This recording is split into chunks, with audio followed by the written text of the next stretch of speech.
Hello everybody, welcome to my YouTube channel. So today we are going to discuss about one of the topic of public international law, that is settlement of international dispute by pacific means.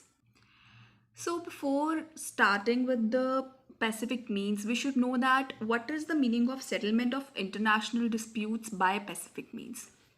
तो इसका मतलब होता है कि जब international level पे कोई भी डिस्प्यूट अराइज होता है between the states, between the Nations, तो उस टाइम पे उन डिस्प्यूट्स को किस तरह रिजॉल्व करा जाए एक पैसिफिक मीन को यूज़ करते हुए. Pacific means here means a peaceful way, कि किस तरह पीसफुली हम उन डिस्प्यूट्स को रिजॉल्व करवा सकते हैं इंटरनेशनल लेवल पे, जो कि स्टेट्स के बीच में, states here stands for nations, जो कि स्टेट्स और नेशंस के बीच में हो रहे डिस्प्यूट्स हैं उनको किस तरह हम लोग रिजॉल्व करवा सकते हैं एट इंटरनेशनल लेवल. उसके कुछ मीन्स बताए गए हैं हमें. So the first mean is arbitration. So arbitration एक तरह का सेटलमेंट डिस्प्यूट का सबसे इम्पोर्टेंट और सबसे ज़्यादा यूज़ करा जाने वाला मीन्स है.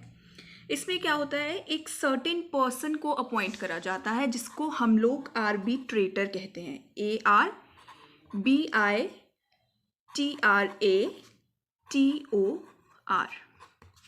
एक आर्बिट्रेटर को अपॉइंट करा जाता है.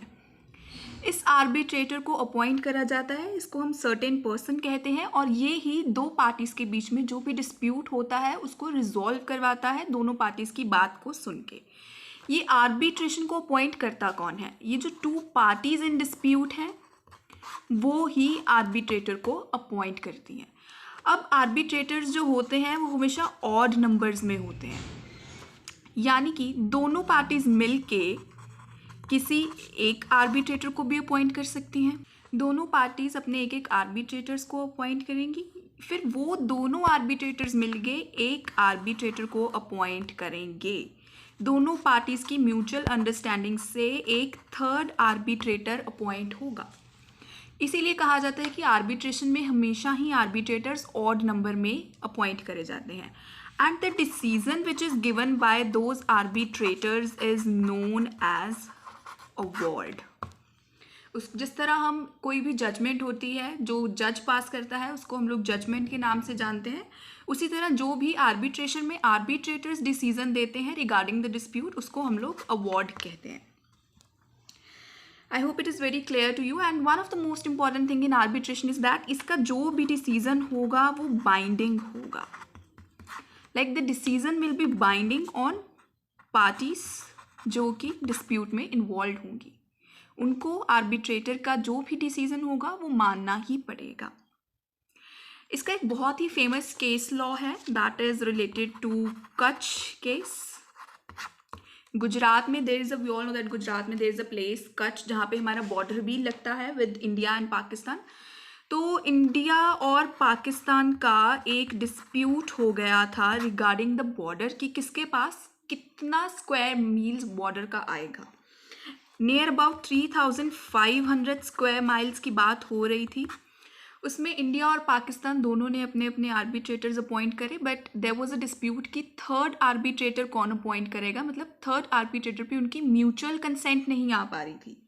सो उस टाइम पे क्या करा गया था, जो हमारी आर्बिट्रल कोर्ट्स थी उनके चेयरमैन ने अपॉइंट करा था secretary general of United Nations को, और वो ट्रीट करे गए थे एज अ थर्ड आर्बिट्रेटर. इस बेसिकली इस केस में ऐसा हुआ था कि more part of land, more portion of land was at the side of India, जिसकी वजह से ये आर्बिट्रेशन का जो भी डिस्प्यूट था वो इंडिया की फेवर में आ गया था.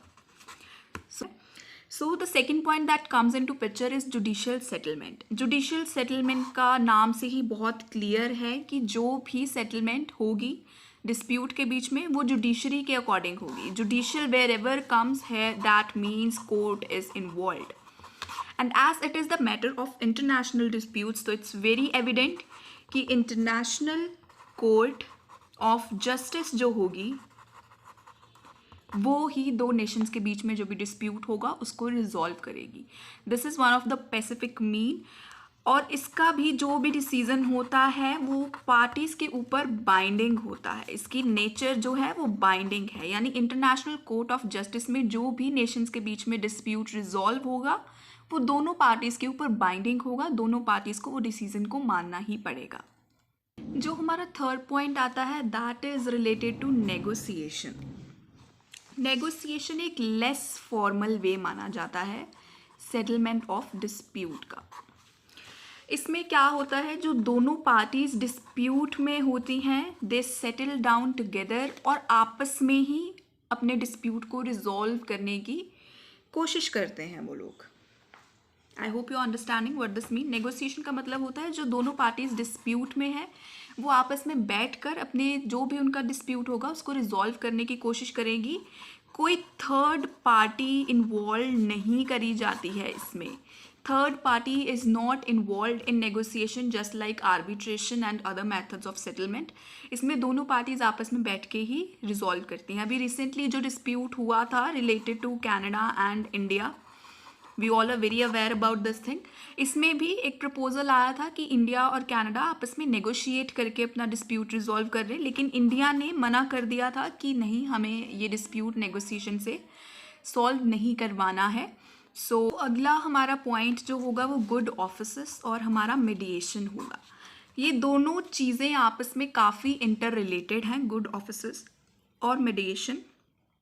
इनका डिफरेंस भी है, लेकिन उससे पहले हम लोग अंडरस्टैंड करते हैं what actually good offices is. Good offices होता है जब दो पार्टीज यानी टू स्टेट्स आपस में अपना डिस्प्यूट रिजॉल्व नहीं कर पा रही हैं, तो उस टाइम पे third state offer them good offices. Good offices, good offices का मतलब होता है एक प्लेस, एक जगह प्रोवाइड करवा देनी, एक ऑफिस प्रोवाइड करवा देना उन दो स्टेट्स को जहाँ पे वो बैठ के अपना डिस्प्यूट रिजॉल्व कर सकते हैं। और इसमें जो थर्ड स्टेट होती है वो सिर्फ उनको जगह प्रोवाइड कराती है, कोई पार्टिसिपेशन नहीं होता है थर्ड स्टेट का। So if we are talking about mediation, mediation is very similar to that of good offices. दो पार्टीज डिस्प्यूट में होती है, थर्ड स्टेट एंटर करती है, लेकिन उस थर्ड स्टेट को पार्टिसिपेट करना अलाउ होता है। मतलब वो उनको सजेशंस दे सकती हैं that how they can resolve their dispute. So इसका basic difference between good offices and mediation यही है कि मीडिएशन में उसको पार्टिसिपेट करने से कोई नहीं रोकता, थर्ड स्टेट को पार्टिसिपेशन इज अलाउड, लेकिन when it comes to good offices तो पार्टिसिपेशन जो है वो अलाउ नहीं कर। सो हमारा सिक्स्थ पॉइंट आता है कंसिलिएशन से रिलेटेड। कंसिलिएशन में क्या होता है, एक इम्पार्शियल पर्सन या फिर एक इम्पार्शियल स्टेट जो होती है वो दोनों स्टेट्स के बीच का डिस्प्यूट रिजॉल्व करवाने की कोशिश करती है। इसमें क्या होता है, इसमें कमीशन और कमेटी, इसमें कमीशन या तो कमेटी को अपॉइंट करा जाता है और उस कमेटी या कमीशन को रेफर करा जाता है जो भी डिस्प्यूट होता है, एंड दैट कमीशन और committee resolves the dispute among the parties, tries to resolve the disputes. उसके लिए वो कुछ रिपोर्ट्स प्रिपेयर करते हैं, सर्टन सबमिशंस होती हैं, they can also conduct inquiry, investigations. तो इस तरह से by help of conciliation disputes को रिजॉल्व करा जाता है। सो इंक्वायरी एक ऐसा डिस्प्यूट रिजॉल्व करने का मेथड है जो कि कभी भी अलोन नहीं जा सकता, अकेला यूज़ नहीं हो सकता। इसको ऊपरले 5-6 मेथड्स की ज़रूरत पड़ती है एक फेयर डिसीज़न लाने के लिए, क्योंकि बिफोर गिविंग एनी डिसीज़न जो पार्टीज़, जो कमेटीज़ अपॉइंट करी जाती हैं डिसीज़न देने के लिए, obviously it forms there duty कि वो लोग पहले देखें कि आखिर इंक्वायरी करें, इन्वेस्टिगेशन करें कि from where the dispute arise, कि वहाँ पे सच में कुछ ऐसा है भी है जो पार्टीज़ बता रही हैं। सो इसलिए इंक्वायरी कभी भी अकेला नहीं जा सकता। So in conclusion we could say that there are total 7 means to solve the dispute pacifically, यानी पीसफुल वे से, जिसके कारण इंटरनेशनल डिस्प्यूट्स को हम पीसफुली रिजॉल्व करा सकते हैं। It includes arbitration, judicial settlements, negotiation, good officers, mediation, conciliation and inquiry. So here we conclude the video. I hope you like my video and understand the concept very clearly. Please do like and subscribe my channel. Thank you.